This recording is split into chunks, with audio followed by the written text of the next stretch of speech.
Hello. We're going to see if we can't not accidentally screw up the video this time. Let's see what happens. Okay. Welcome to Bite at a Time Books, where we read you your favorite classics one bite at a time. My name is Bree Carlile, and I love to read and wanted to share my passion with listeners like you. Today we will be continuing Peter Pan by J.M. Barrie.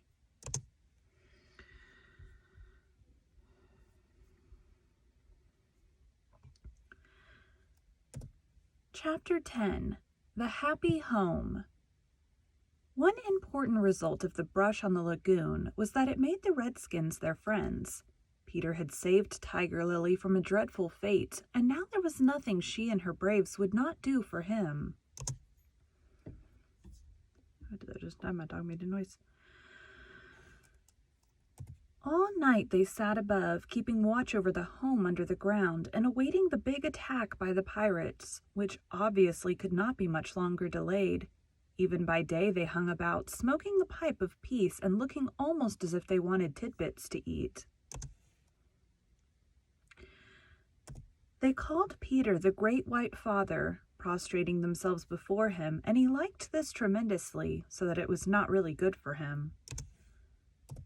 The Great White Father, he would say to them in a very lordly manner as they groveled at his feet, is glad to see the Pickaninny warriors protecting his wigwam from the pirates. Me, Tiger Lily, that lovely creature would reply, Peter Pan save me, me his very nice friend, me no let pirates hurt him.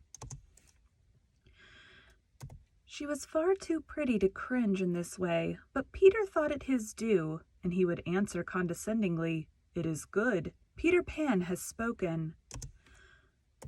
Always when he said, "Peter Pan has spoken," it meant that they must now shut up, and they accepted it humbly in that spirit, but they were by no means so respectful to the other boys, whom they looked upon as just ordinary braves.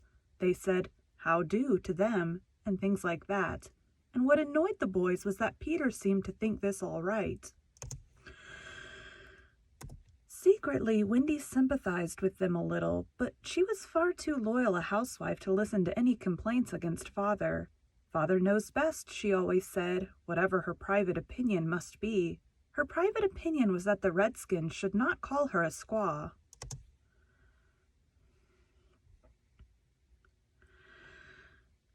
We have now reached the evening that was to be known among them as the Night of Nights, because of its adventures and their upshot. The day, as if quietly gathering its forces, had been almost uneventful, and now the Redskins and their blankets were at their posts above, while below the children were having their evening meal, all except Peter, who had gone out to get the time. The way you got the time on the island was to find the crocodile, and then to stay near him till the clock struck. The meal happened to be a make-believe tea, and they sat around the board guzzling in their greed. And really, what with their chatter and recriminations, the noise, as Wendy said, was positively deafening. To be sure, she did not mind noise, but she simply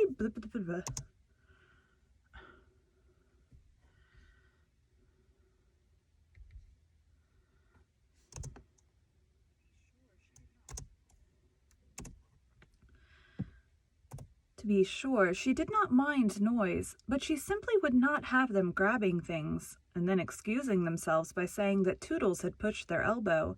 There was a fixed rule that they must never hit back at meals, but should refer the matter of dispute to Wendy, by raising the right arm politely and saying, "I complain of so-and-so." But what usually happened was that they forgot to do this, or did it too much. "Silence!" cried Wendy, when for the 20th time she had told them that they were not all to speak at once. "Is your mug empty, Slightly, darling?" "Not quite empty, Mummy," Slightly said, after looking into an imaginary mug. "He hasn't even begun to drink his milk," Nibs interposed. This was telling, and Slightly seized his chance. "I complain of Nibs," he cried promptly. John, however, had held up his hand first. "Well, John?" May I sit in Peter's chair, as he is not here? Sit in Father's chair, John. Wendy was scandalized. Certainly not. He is not really our father, John answered. He didn't even know how a father does till I showed him. This was grumbling. We complain of John, cried the twins.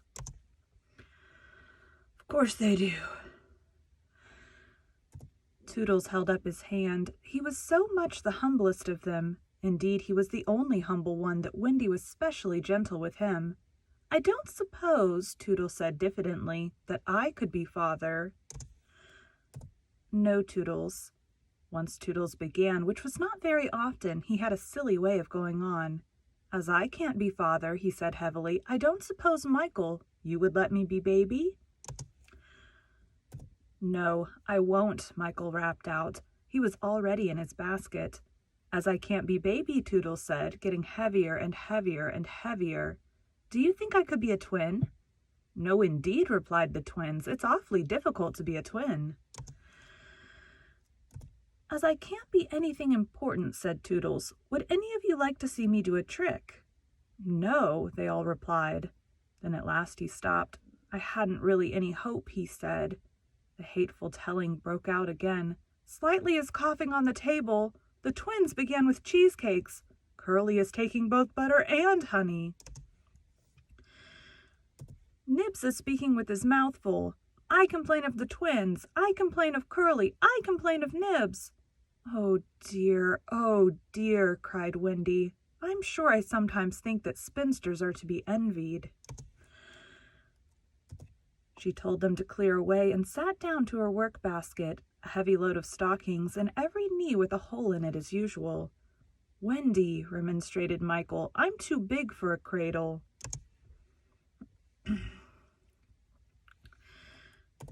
I must have somebody in a cradle, she said almost tartly, and you are the littlest. A cradle is such a nice homely thing to have about a house. While she sewed, they played around her. Such a group of happy faces and dancing limbs lit up by that romantic fire. It had become a very familiar scene, this in the home under the ground, but we are looking on it for the last time. There was a step above, and Wendy, you may be sure, was the first to recognize it. Children, I hear your father's steps. He likes you to meet him at the door. Above, the redskins crouched before Peter. Watch well, braves, I have spoken. And then, as so often before, the gay children dragged him from his tree, and so often before, but never again, he had brought nuts for the boys, as well as the correct time for Wendy. Peter, you just spoil them, you know, Wendy simpered. Ah, old lady, said Peter, hanging up his gun. It was me told him mothers are called old lady, Michael whispered to Curly.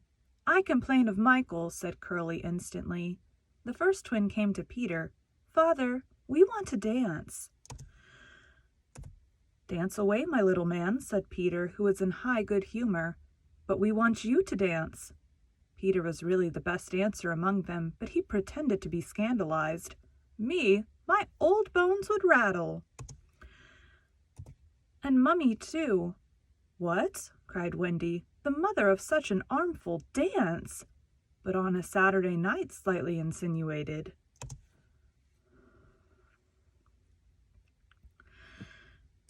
It was not really Saturday night. At least it may have been, for they had long lost count of the days. But always if they wanted to do anything special, they said this was Saturday night, and then they did it. Of course it is Saturday night, Peter, Wendy said, relenting. People of our figure, Wendy, but it is only among our own progeny. True, true. So they were told they could dance, but they must put on their nighties first. Ah, old lady, Peter said aside to Wendy, warming himself by the fire and looking down at her as she sat turning a heel. There is nothing more pleasant of an evening for you and me when the day's toil is over than to rest by the fire with the little ones nearby. It is sweet, Peter, isn't it? Wendy said, frightfully gratified. Peter, I think Curly has your nose. Michael takes after you. She went to him and put her hand on his shoulder. Dear Peter, she said, with such a large family, of course I have now passed my best. But you don't want to change me, do you?" "No, Wendy." Certainly he did not want to change, but he looked at her uncomfortably, blinking, like one not sure whether he was awake or asleep. "Peter, what is it?" "I was just thinking," he said, a little scared. "It is only make-believe, isn't it, that I am their father?" "Oh, yes," Wendy said primly. "You see," he continued apologetically, "it would make me seem so old to be their real father." "But they are ours, Peter, yours and mine." "But not really, Wendy?" he asked anxiously. "Not if you don't wish it," she replied, and she distinctly heard his sigh of relief. "Peter," she asked, trying to speak firmly, "what are your exact feelings to me?" "Those of a devoted son, Wendy." "I thought so," she said, and went and sat by herself at the extreme end of the room. "You are so queer," he said, frankly puzzled, "and Tiger Lily is just the same. There is something she wants to be to me, but she says it is not my mother." "No, indeed it is not," Wendy replied with frightful emphasis. "Now we know why she was prejudiced against the Redskins." "Then what is it?" "It isn't for a lady to tell." "Oh, very well," Peter said, a little nettled. "Perhaps Tinker Bell will tell me." "Oh, yes, Tinker Bell will tell you," Wendy retorted scornfully. "She is an abandoned little creature." Here Tink, who was in her bedroom eavesdropping, squeaked out something impudent.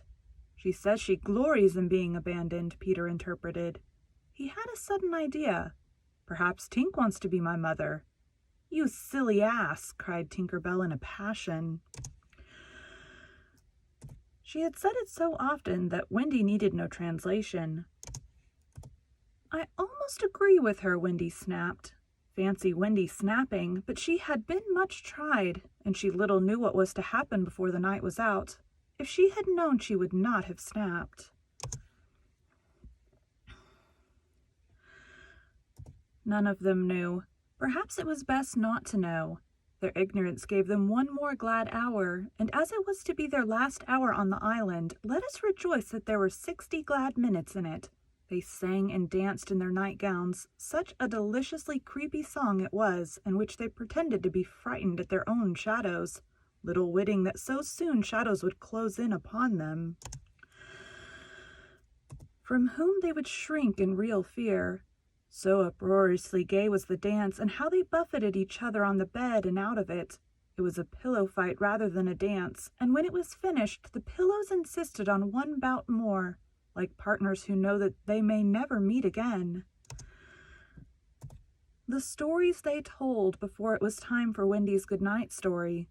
Even Slightly tried to tell a story that night, but the beginning was so fearfully dull that it appalled not only the others but himself, and he said gloomily, "Yes, it is a dull beginning. I say, let us pretend that it is the end."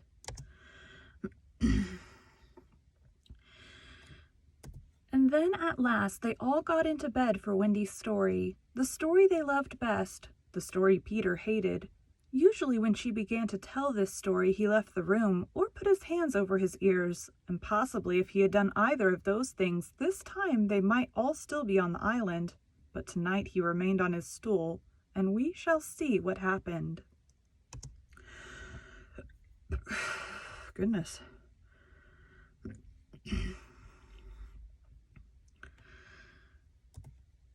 Nope, wrong screen.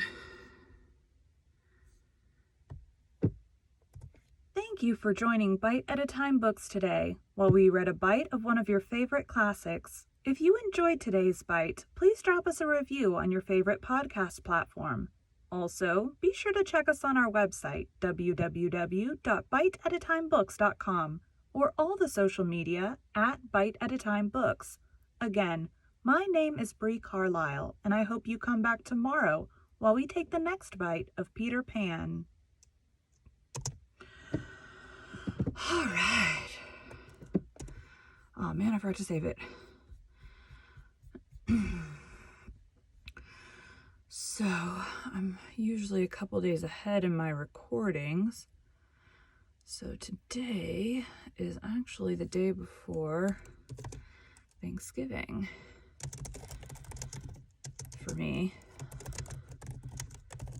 So I'm recording early so I can get about cleaning my house like it needs to happen. All right, guys.